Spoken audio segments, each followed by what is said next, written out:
Então, vamos começar aqui, tá? Já temos 16 pessoas, eu acho que tinham 18, mas vamos começar aqui para a gente adiantar. Então, gente, boa noite a todos. Desculpe essa demora aí. Para quem chegou primeiro, eu mostrei, porque na verdade a gente está utilizando uma plataforma para gravar a aula, para depois jogar esse link e compartilhar na sala digital. E aí essas plataformas que a Unibra está tentando, elas estão dando bastante defeito. Mas aí o ideal realmente é que nossas aulas sejam pela sala digital, porque as pessoas podem ver depois por lá mesmo. Então a gente tentou semana passada um pouquinho, essa semana tentou de novo, não deu certo. Mas eu já estou falando aqui com o TI, eles falaram que o defeito pode ter sido porque eu estava com vocês pela sala digital e pelo Zoom. E aí deu algum erro aí que só, a câmera só estava filmando pelo Zoom, não estava pela plataforma que eu estava utilizando. Mas enfim, vamos utilizar qualquer pergunta vocês podem fazer ao longo da aula.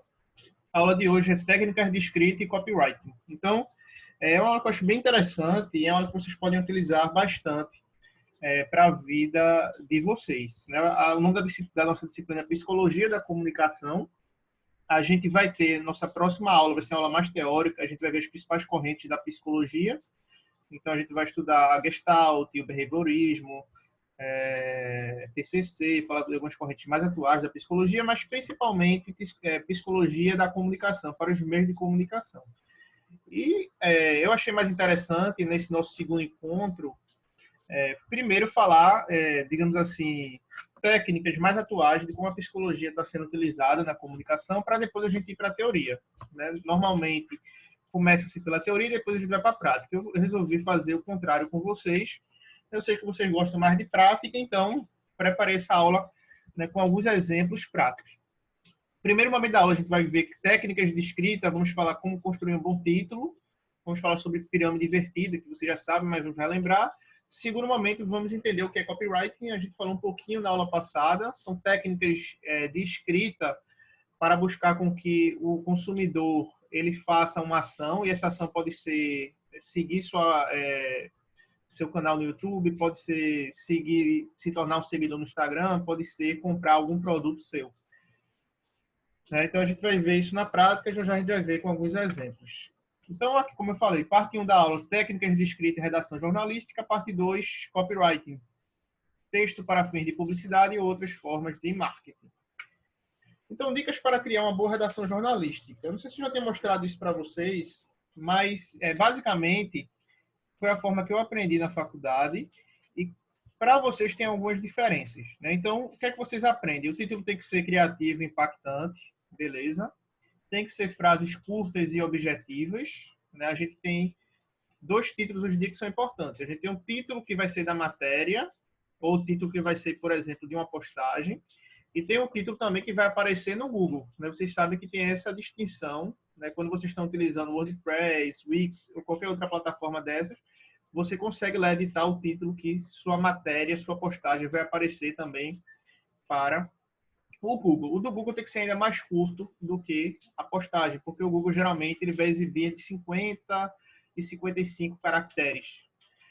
Nós temos, vocês aprendem na faculdade, e eu também aprendi o uso da pirâmide invertida, ela continua. Na pirâmide invertida, ela só vai mudar, por exemplo, no jornalismo noticioso, vai continuar a pirâmide invertida, ou seja, as informações mais importantes no começo da matéria, que é o lead que vocês aprendem, e depois as informações menos importantes, secundárias, terciárias e por aí vai. Quando o texto é opinativo, vocês vão fazer um artigo, uma crônica, uma resenha, aí você não precisa focar aqui na pirâmide invertida. Pode ser a pirâmide normal, que é a estrutura de um conto de fadas, uma estrutura da literatura, dos filmes que a gente vê no cinema.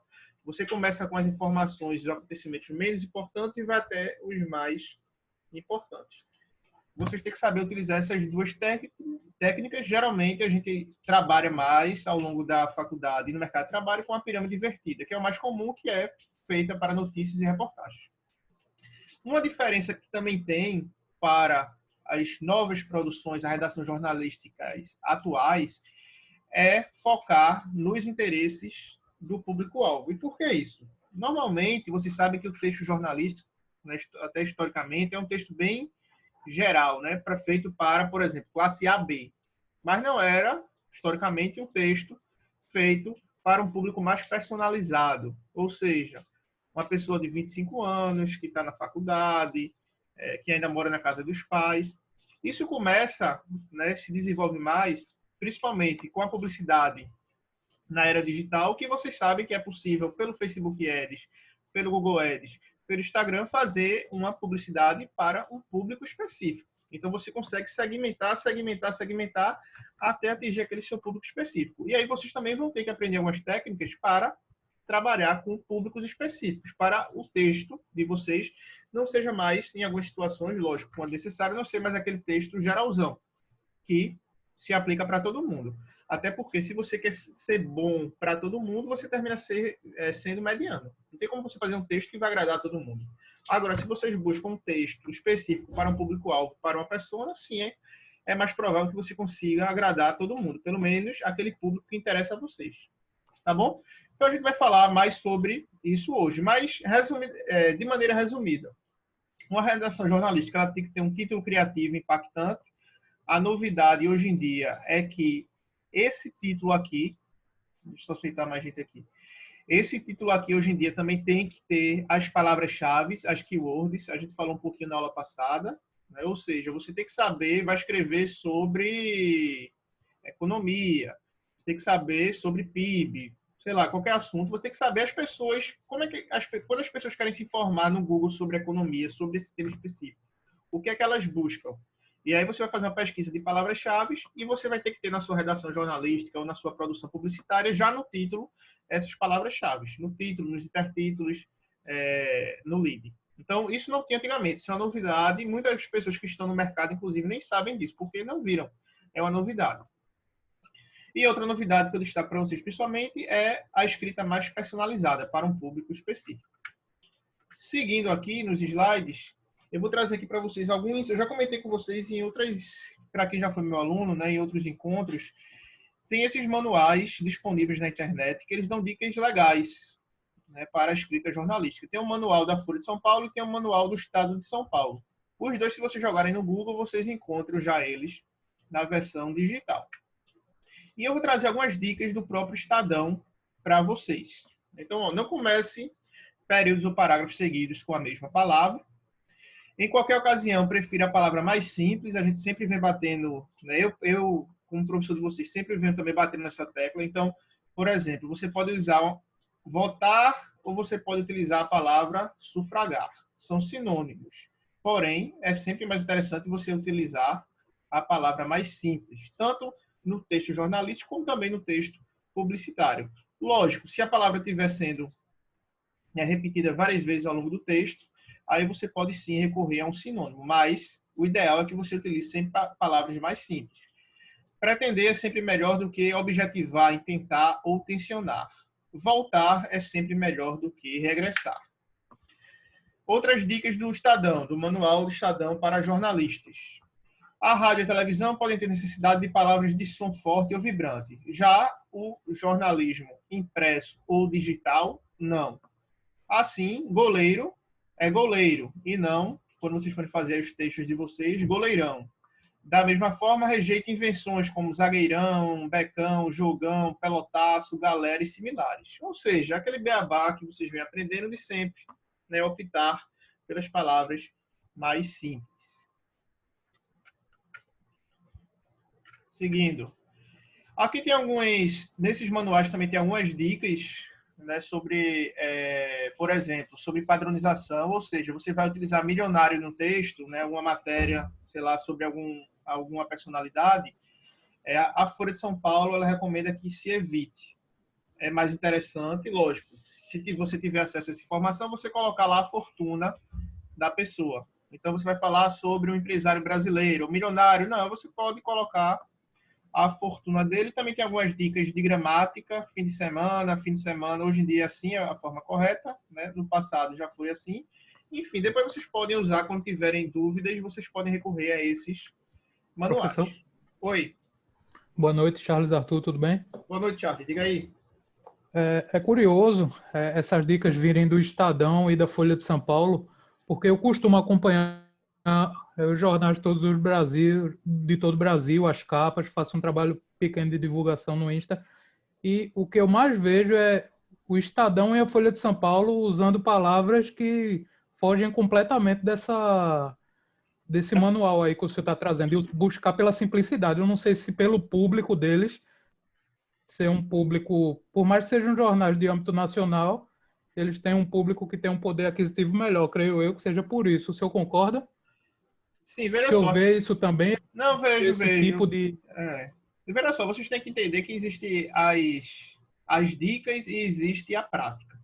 Muitas vezes quem está escrevendo no próprio Estadão nem leu nunca esse manual. São estagiários, sei lá, jornalistas recém-formados. E aí você vai, cada pessoa tem o seu estilo. Mas aí o que é que a gente... Como é que a gente aprende? A gente aprende como o jornal diz, né? A gente aprende na faculdade as recomendações dos principais jornais do mundo e dos jornais aqui do Brasil. Mas aí eu concordo com você, né? A gente está falando aqui, por exemplo, de título objetivo. A gente vê uma porrada de título por aí que não é objetivo.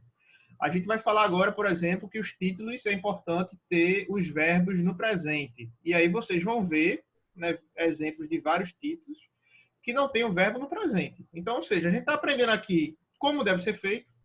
E aí é até bom que vocês observem realmente, sigam aí, leiam esses principais jornais do Brasil, e vocês vão ver que na prática muitas vezes não é assim. E por que muitas vezes não é assim? Muitas vezes é porque são estagiários, são recém-formados, pessoas que começaram lá e que nunca leram esses manuais. Lógico, também depende da editoria que você está escrevendo. Você pega editoria de política e de economia, é uma área mais nobre do Estadão ou da Folha de São Paulo. Aí você já pode ter algumas palavras mais, digamos assim, mais difíceis, mais complicadas. Você vai escrever para o caderno de cidades ou o caderno de cultura, quando vai falar, por exemplo, de novelas, de filmes, aí sim você vai ter uma linguagem mais simples. Mas eu concordo com você, boa observação, mas assim, a gente vai aprender a forma correta. E aí depois vocês vão, inclusive, adaptar o estilo de vocês. Vocês não precisam seguir exatamente isso aqui. Porque aqui, por exemplo, títulos devem ser breves e objetivos. É importante ter verbos. Você não precisa todo título ter um verbo. Entendeu? Aqui são as dicas gerais, mas que é o beabá, digamos assim, da produção jornalística, mas que a gente pode sim inventar. Principalmente quando tem uma moral. Então, uma pessoa que está mais tempo, por exemplo, no jornal, aquele jornalista mais conhecido, ele vai fugir disso aqui. Ele já vai fazer algo totalmente diferente. A reportagem do jornalista que faz carreira, que já tem muito tempo no jornal lá, ela não vai seguir o lead tradicional. Ele pode fazer uma abertura diferente. Agora, a gente que está começando, as pessoas mais jovens, a gente tem que seguir o básico. Porque, às vezes, a gente vai tentar inventar e vai errar feio. Por exemplo, você fazer piadinhas, você fazer esse tipo de coisa. Um jornalista com moral faz. Mas quem está começando já é um pouco complicado fazer piadinha, porque se a piadinha não colar, você pode ser demitido. Então, resumindo, é isso aí. A gente vai estar aprendendo o beabá. E usar verbos. Né? Os títulos devem ser breves e objetivos, usar palavras-chave atrativas e deve ter verbos. O que se deve evitar em títulos no jornalismo? Então, é importante evitar sopa de letrinhas, e aqui eu trago um exemplo para vocês. Iraniano tenta convencer CS com jantar. Uma pessoa que está lendo vai perguntar o que é CS.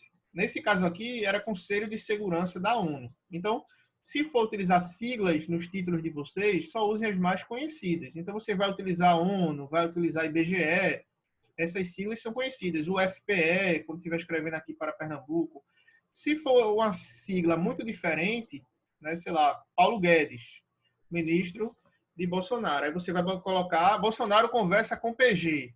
Já é complicado, muitas pessoas não sabem isso. Então você coloca lá Paulo Guedes. E aqui a questão das piadinhas. Né? Tomar muito cuidado. Sim, aí Camila Moura fez uma pergunta aqui. Pode colocar sigla e o significado do lado? Não. Você coloca sigla e significado no texto, no corpo do texto. No título, não. Viu? Instruções gerais. O título deve, em poucas palavras, anunciar a informação principal do texto ou descrever com precisão o fato. Um exemplo aqui de títulos simples, né, sem tentar inventar muito, que vai passar a informação de maneira simples e resumida. Então, o governo desiste de aumentar impostos, assaltantes roubam 500 mil e prendem 12 reféns. Então, aqui tem dois exemplos, né, que se utilizam de verbos e os verbos estão no presente. Não está aqui. Governo desistiu de aumentar impostos. Ou assaltantes roubaram 500 mil e prenderam 12 reféns. Está no presente porque dá a impressão de que a notícia é mais quente. E aí mais pessoas vão ler aquela informação. Então, comecem a observar, né, principalmente desses jornais grandes, né? Então, você vai ler o G1, Globo.com, Folha de São Paulo, o Estadão, vocês vão ver que os títulos estão sempre também com o verbo no presente. Se não tiver, é porque provavelmente a pessoa não está há muito tempo na casa, não tem ainda essa orientação dos seus chefes. Procure usar sempre verbo nos títulos, que eu acabei de comentar. Para dar mais força ao título, recorra normalmente ao presente do indicativo e não ao pretérito. Aqui tem alguns exemplos parecidos com o que a gente acabou de ver. Israelenses e palestinos assinam e não assinaram acordo de paz, né, verbo no presente. Reitor chama polícia para poder trabalhar e não chamou. E evite títulos também com pontos. Aqui temos alguns exemplos. O metrô reconhece que errou, ponto, e pune seus funcionários. O Brasil joga, ponto, para buscar a classificação. Então, evite esse tipo de título. O título é interessante que ele não tenha nem vírgula, né? Mas, algumas vezes, ele é um pouquinho mais extenso, tem que passar mais informação, aí você coloca a vírgula. Mas o interessante é que não tenha nem vírgula no título jornalístico. Vamos seguir aqui. Temos as pirâmides invertidas, já a gente vai chegar no copywriting, que a gente vai ver mais alguns exemplos. Só para lembrar vocês já sabem que é a pirâmide invertida, né? Se ela fosse ao contrário, ela seria a pirâmide normal. Por que ela é invertida? Porque você tem as informações mais importantes no começo, que é o lead de vocês, depois traz os dados secundários e, por fim, o final. E aí você vai responder no lead aquelas perguntinhas básicas que você já sabe. Porque de onde vem essa origem da pirâmide invertida? Não sei se vocês já tiveram alguma aula sobre isso. Então, foi utilizado para os periódicos durante a Primeira Guerra Mundial, visando informar a população acerca dos acontecimentos nos campos de batalha, de forma mais clara e objetiva. Então, para sair um pouquinho daquela enrolação que você tinha que ler a matéria toda para entender o que estava acontecendo, surgiu a pirâmide invertida. E aí, com o primeiro parágrafo, a pessoa já sabe do que se trata o texto. Tornou-se técnica mais comum de construção das notícias e segue-se naturalmente da elaboração de um lead direto. Essa aqui é a estrutura de uma pirâmide invertida. O importante é que vocês saiam da faculdade e também agora ao longo da faculdade, em estágio, para quem já está trabalhando, vocês sempre utilizam a pirâmide invertida. A não ser que seja um texto de opinião, e aí vocês podem brincar um pouquinho mais. Mas quando o texto é informativo, quando o gênero é informativo, nota, notícia, reportagem, vocês devem usar a pirâmide invertida. Como é que ela é? Lead, as declarações e, por fim, os detalhes. A pirâmide normal é a estrutura, como eu comentei no início da aula, é a estrutura do conto de fadas. O leitor não fica sabendo dos detalhes logo do início, é também muito comum na literatura, comum nos filmes que a gente vê. Usa da cronologia dos acontecimentos e aí começa com as informações bem importantes, cria lá o clímax, né, assim como é uma peça de teatro, assim como é o cinema, e depois você vem com as informações mais importantes. Esse tipo de pirâmide também é utilizado em revistas. Então, quando a gente tem espaço para fazer uma reportagem especial, uma matéria muito grande, a gente pode fugir também do lead basicão e a gente faz uma pirâmide normal. E também tem a pirâmide mista. Então, nós temos 3 pirâmides, a invertida, essa aqui que a gente acabou de ver, a normal, e a pirâmide mista. Então, você começa aqui com lead e sublead na mista, e depois você vai para o relato cronológico. Tá bom? Então, são os 3 tipos de pirâmide que vocês devem saber aí para a profissão. Agora, vamos para a parte 2 da aula. Vamos falar sobre copywriting. Eu acho que é uma área bem interessante, é uma área promissora dentro da comunicação. E aí, eu falo comunicação porque do jornalismo, da publicidade, do marketing. Existem algumas possibilidades no mercado, hoje em dia, dentro dessa área. Se vocês buscarem, por exemplo, copywriting, vagas no LinkedIn, vai aparecer várias opções, muito mais do que, por exemplo, trabalho em redações. E também é uma área que eu venho estudando cada vez mais, estou trabalhando nessa área de copywriting e também utiliza muito da psicologia. Então, por isso que eu vou trazer também para a disciplina, né, para ensinar para vocês. Então, o que é copywriting? É uma técnica e um campo de atuação no qual são produzidos conteúdos e materiais de marketing com o objetivo final de convencer o leitor a realizar uma ação. Então, são técnicas de escrita para buscar o leitor, que o leitor faça uma ação. Pode ser de escrita, né, mais utilizado como escrita, mas essas mesmas técnicas também podem ser utilizadas para vídeo, por exemplo. Depois a gente vai ver uns exemplos. É utilizada na publicidade e no marketing, também no jornalismo, e profissionais de todas as áreas estão estudando essa técnica. Ela é antiga. O objetivo é levar uma persona. A gente viu a aula passada, acho que rapidamente, a diferença entre público-alvo e persona. Público-alvo é algo mais geral. Persona é um personagem semi-fictício. Né? Você cria um personagem, o seu público ideal, você vai dar uma idade para ele, vai dar uma renda, e aí você vai começar, por exemplo, no Instagram, você vai criar esse personagem e você, quando for escrever, fazer as artes, você vai se comunicar com ele. Tá certo? Isso tudo porque vai buscar ter uma comunicação mais personalizada, mais específica. Aqui eu tenho um exemplo de persona. Eu queria saber a opinião de vocês. Então eu faço uma pergunta para vocês. O que vocês acham que vale mais para uma mulher grávida do primeiro filho?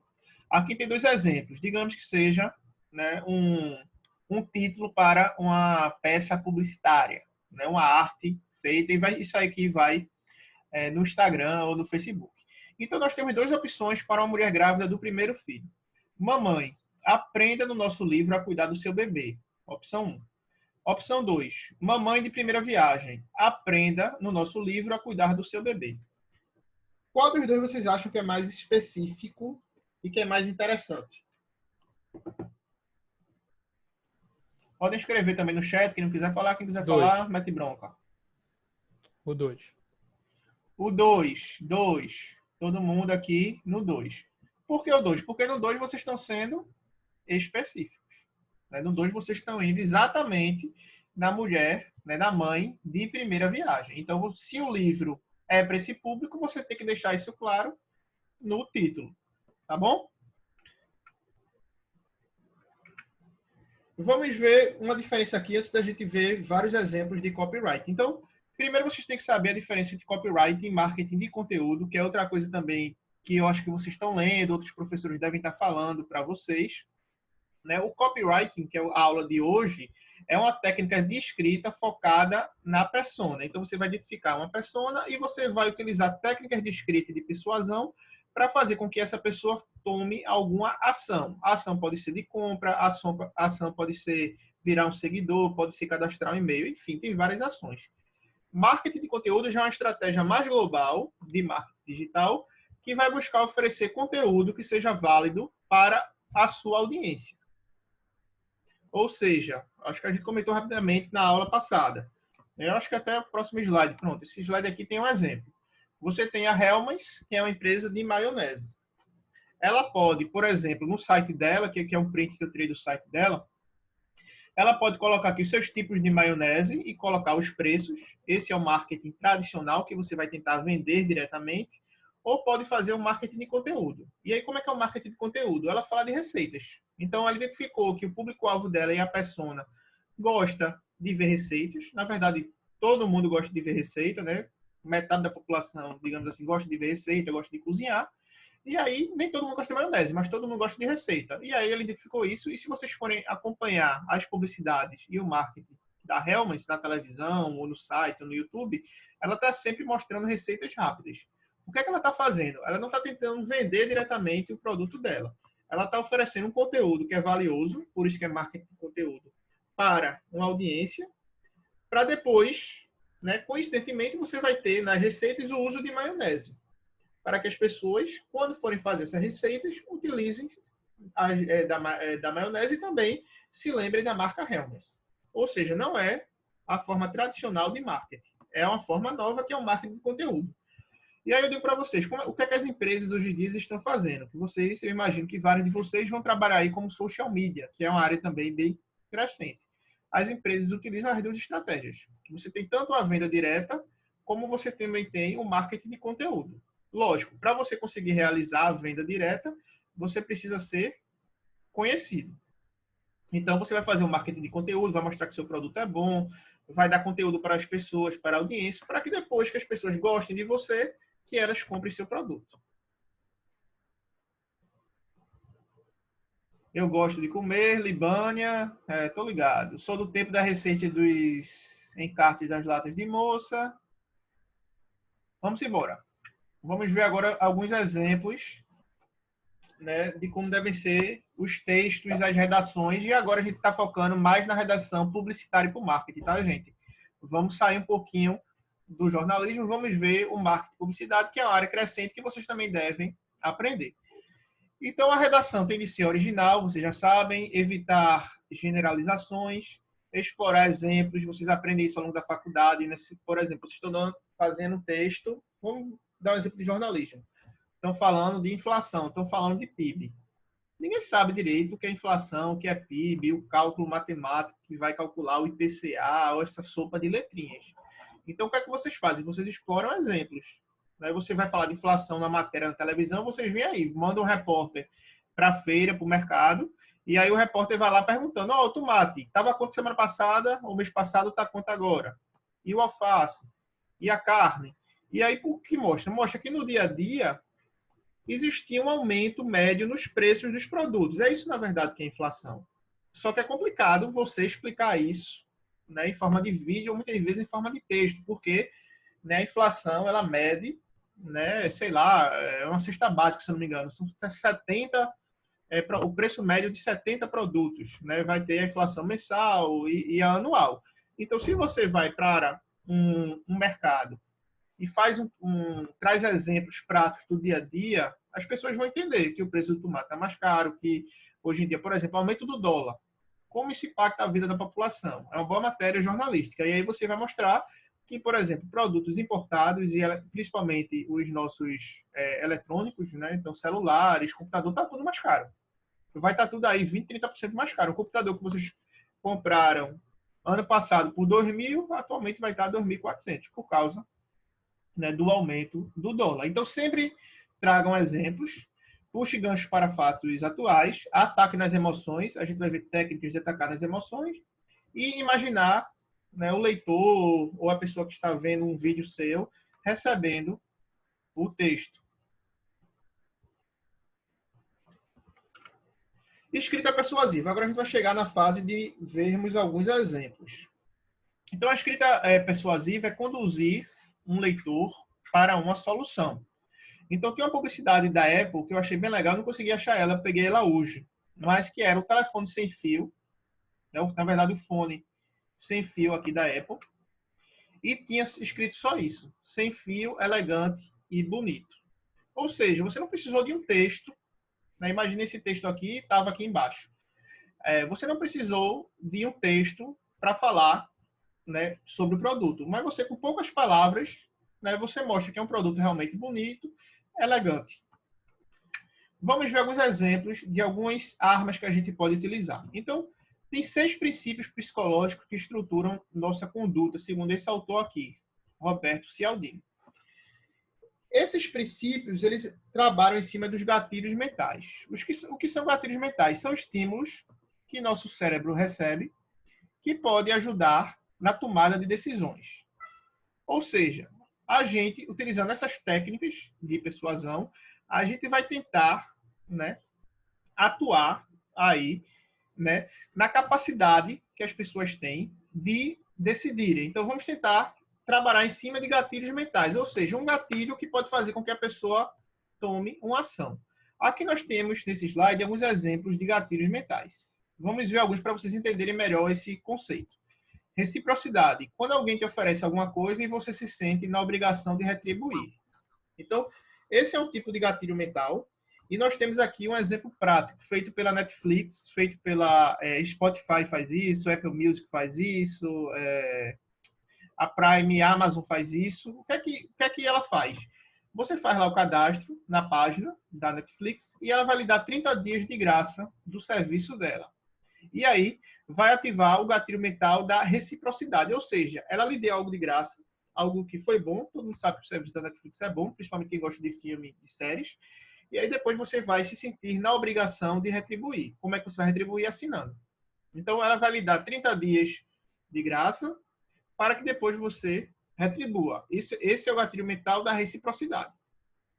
Tem um gatilho mental, que é esse terceiro aqui, que é outro que vocês devem ver durante o dia a dia, mas vocês às vezes não assimilam esse conceito. Então, comecem a observar. Tem um gatilho mental também da aprovação social.